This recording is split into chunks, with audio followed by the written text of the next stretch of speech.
बचपन में एक दिन श्री कृष्ण यमुना किनारे पर एक पेड़ के नीचे बांसुरी बजा रहे थे।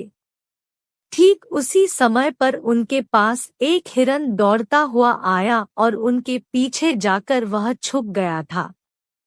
हिरन बहुत डरा हुआ था। तब श्री कृष्ण ने हिरन के माथे पर हाथ हिलाया और तब हिरन से पूछा, क्या बात है, तुम बड़ा घबरा कर यहाँ पर आए?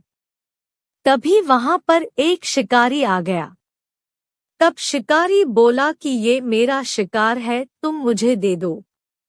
तब भगवान श्री कृष्ण बोले कि हर जीवित प्राणी पर सबसे पहले उनका हक होता है, न कि किसी और का। ये बात सुनकर शिकारी को बड़ा ही क्रोध आ गया था। शिकारी ने गरजते हुए भगवान कृष्ण से कहा कि ये मेरा शिकार है, जिसे मैं पकाकर खाऊंगा। ये बात छोड़ो, तुम मुझे तुम्हारा ज्ञान मत दो।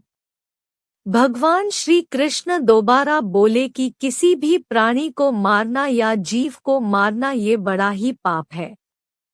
क्या तुम पाप के भागी बनाना चाहते हो? मांसाहार ये पाप है या पुण्य, ये बात तुम नहीं जानते हो।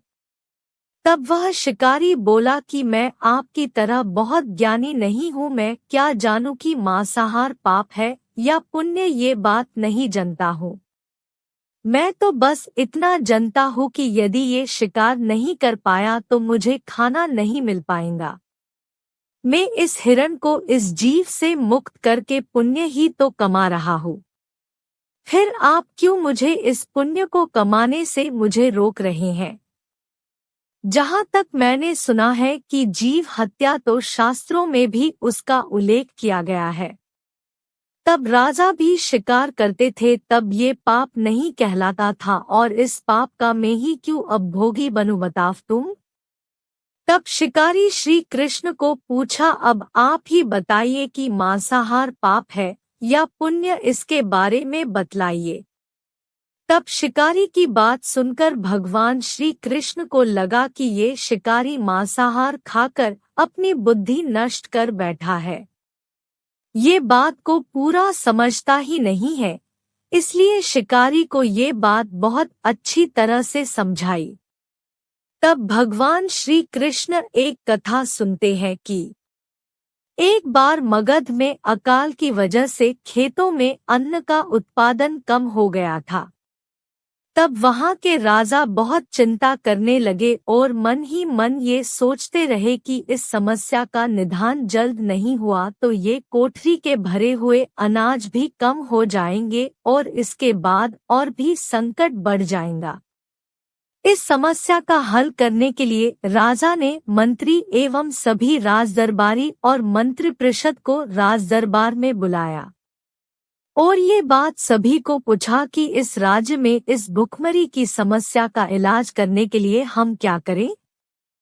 ये बात सुनकर सभी मंत्रीगण सोचते रहे। चावल गेहूं को उगाने के लिए हमें बहुत ही श्रम करना पड़ता है और उसमें भी समय काफी ज्यादा लगता है। तभी शिकार करने वाले एक मंत्री खड़े हुए और कहा कि महाराज, सबसे आसान तरीका मांसाहार है। ये धन की खर्चा नहीं करता है और आपका समय भी बर्बाद नहीं होगा। इस बात को लेकर सबका समर्थन मिलता है। तब राजा वहां पर शांत होकर सबकी ओर देखता है और उसके बाद मंत्रिपद से कहा कि मैं ये बात नहीं मानता हूँ कि मांस सबसे सस्ता पदार्थ है, फिर भी मैं इस विषय पर मैं आपको कल बता दूंगा। अचानक राजा की तबीयत खराब हो गई। तब वैद्य ने कहा कि कुछ शक्तिशाली प्राणी का मांस यदि मिल जाए तो वह जल्दी ही ठीक हो जाएंगे है। प्रधानमंत्री जब उस मांसाहार वाले के घर पहुंचे और उनसे कहा कि संध्या को महाराज बीमार हो गए, उनकी हालत बहुत ही खराब हो गई है। वैद्य ने कहा है कि कुछ शक्तिशाली प्राणी का मांस यदि मिल जाए तो वह जल्दी ही ठीक हो सकते हैं।